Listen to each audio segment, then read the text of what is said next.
नमस्कार दोस्तों, जब भी आपने स्टील रिबार या स्टील को देखा होगा जो हम लोग बिल्डिंग्स में यूज़ करते हैं या स्ट्रक्चरल ड्राइंग को देखा हो तो उसमें आपने कहीं ना कहीं FE 500, FE 550D, 500D ये लिखा हुआ देखा होगा। तो आज के इस वीडियो में हम इसी के ऊपर बात करें कि ये क्या होता है, ये कितने प्रकार के होते हैं और इन सभी में सबसे अच्छा स्टील ग्रेड कौन सा होता है। तो दोस्तों, जब भी आप स्टील रिबार को देखते हो तो कुछ ऐसा आपको नज़र आता है। लाइक अभी आप जैसे देख पा रहे हैं, पहले कंपनी नेम लिखा होता है, फिर स्टील टाइप लिखा होता है, TMT है या TMX, फिर ISI मार्क होता है, फिर एक न्यूमेरिक होता है डिजिट लाइक 500, 415, 550, 600 एटसेट्रा, और उसके बाद फिर एक अल्फ़ाबेटिक लिखा होता है। तो आज हम इसी के ऊपर बात करने वाले हैं। दोस्तों, ग्रेड्स जानने से पहले हमें इसमें कुछ स्टील के स्ट्रेंथ समझने होंगे, जैसे कि पहला है यील्ड स्ट्रेंथ, दूसरा है टेंसाइल स्ट्रेंथ और तीसरा है एलोंगेशन स्ट्रेंथ। तो सबसे पहले हम बात करते हैं यील्ड स्ट्रेंथ के ऊपर।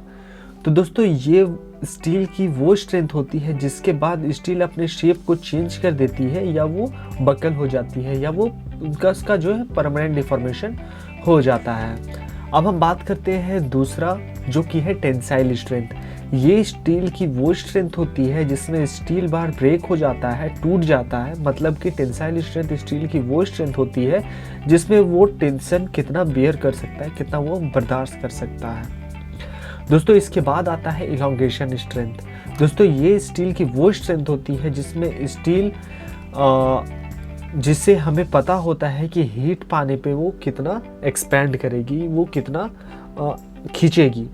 लाइक हमें पता हो, हाँ, कोई भी स्टील जो है उसको हीट किया जाए तो वो थोड़ा फैलता है, तो वही उसी चीज़ को हम लोग इलोंगेशन स्ट्रेंथ बोलते हैं। ये बात हो गई स्टील की स्ट्रेंथ की। अब हम जानते हैं कितने प्रकार के होते हैं। तो दोस्तों, ये बहुत ज़्यादा ही इसका वैरायटी है, जिसमें है FE 415, FE 415D, FE 500, 500D, 550, 550D और 600 एटसेट्रा। तो ये FE जो होता है वो होता है आयरन का फॉर्मूला। इसमें जो 415, 500, 550 और 600 है, ये स्ट्रेंथ होता है। ये स्ट्रेंथ मैंने अभी पहले ही बताया कि ये स्टील की वो स्ट्रेंथ होती है जिसमें उसका परमानेंट डिफॉर्मेशन हो जाता है, उसका शेप जो है वो परमानेंटली डिफॉर्म हो जाता है, उसे हम लोग यील्ड स्ट्रेंथ कहते हैं। और तीसरा है D, डक्टिलिटी। अब हम बात करते हैं एग्जाम्पल के लिए। हमारे पास मान लीजिए 2 TMT बार हैं, एक है FE 500 और दूसरा है 500D। सेम है, बस उसमें डक्टिलिटी का डिफरेंस है। तो इसका जो केमिकल फार्मूला जो है वो सेम होगा, बट डक्टिलिटी दोनों का डिफरेंस होगा। डक्टिलिटी 500D से 500 का ज़्यादा होगा। और इस पे कुछ एप्लीकेबल कंडीशंस हैं ग्रेड स्टील का। और यहाँ पे आप जैसे देख सकते हैं, जैसे कितने प्रकार के आपके स्टील्स आते हैं, लाइक 10 mm, 12 mm, 8 mm भी आता है, 16 भी आता है, 20 भी आता है, ऐसे 50 mm एंड अबव भी आते हैं। अब हम जानते हैं ग्रेड ऑफ, जितने ग्रेड से उसके स्ट्रेंथ कितने कितने हैं। सबसे पहले हम FE 415 के जानते हैं। इधर हमारा जैसे आप अभी देख पा रहे हैं, यील्ड स्ट्रेंथ है, टेंसाइल स्ट्रेंथ है, एलोंगेशन स्ट्रेंथ है। तो FE 415 का यील्ड स्ट्रेंथ जो है वो 450 न्यूटन पर मिलीमीटर स्क्वायर होता है। उसी का टेंसाइल स्ट्रेंथ जो होता है वो 485 न्यूटन पर मिलीमीटर स्क्वायर होता है। एलोंगेशन इसका 14.5% होता है। दोस्तों, इसी में अगर हम FE 415D की बात करें तो यील्ड स्ट्रेंथ FE 415 का 15D सेम होता है। टेंसाइल स्ट्रेंथ में बस थोड़ा सा डिफरेंस होता है, जो कि 415 में टेंसाइल स्ट्रेंथ 500 हो जाता है और एलोंगेशन भी इसका बढ़ जाता है, 14.5 से 18% पे पहुंच जाता है। अब बात करें हम FE 500 की, तो 500 का यील्ड स्ट्रेंथ जो है वो 500 न्यूटन पर मिलीमीटर स्क्वायर होता है।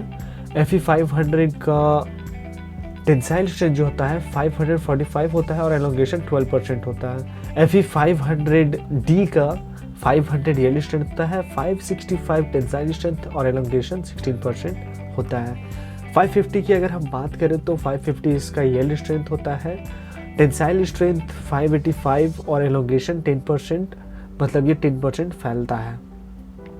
यील्ड स्ट्रेंथ आपका Fe 550D का बात करें तो यील्ड स्ट्रेंथ 550D का 550 होता है, टेंसाइल 600 होता है और एलोंगेशन 14.5% होता है। अब हम बात करते हैं Fe 600 की। Fe 600 यील्ड स्ट्रेंथ जो होता है वो 600 होता है, टेंसाइल स्ट्रेंथ जो होता है वो 660 होता है और एलोंगेशन जो होता है 10% पर न्यूटन मिलीमीटर स्क्वायर। ये सारा जो है वो न्यूटन पर मिलीमीटर स्क्वायर है। तो ये जो है वो ग्रेड होता है स्टील का, जो आप देख पा रहे हैं Fe 415, Fe 415D, 500, 500D, ये सारा स्टील का ग्रेड्स होता है। तो दोस्तों आज के इस वीडियो में बस इतना ही। उम्मीद करता हूँ आपको ये वीडियो पसंद है। अगर पसंद है तो लाइक एंड शेयर कर दीजिएगा। सवाल हो जाओ तो कमेंट बॉक्स में कमेंट कर दीजिएगा। और हाँ दोस्तों, अगर हमारे चैनल पर नए हो तो प्लीज़ सब्सक्राइब कीजिए, साथ ही साथ बेल आइकन पर दबा दीजिए। अगले वीडियो में मिलते हैं कैसे हम लोग बीम का डेप्थ कैलकुलेट करते हैं। तो तब तक के लिए जय हिंद, वंदे मातरम।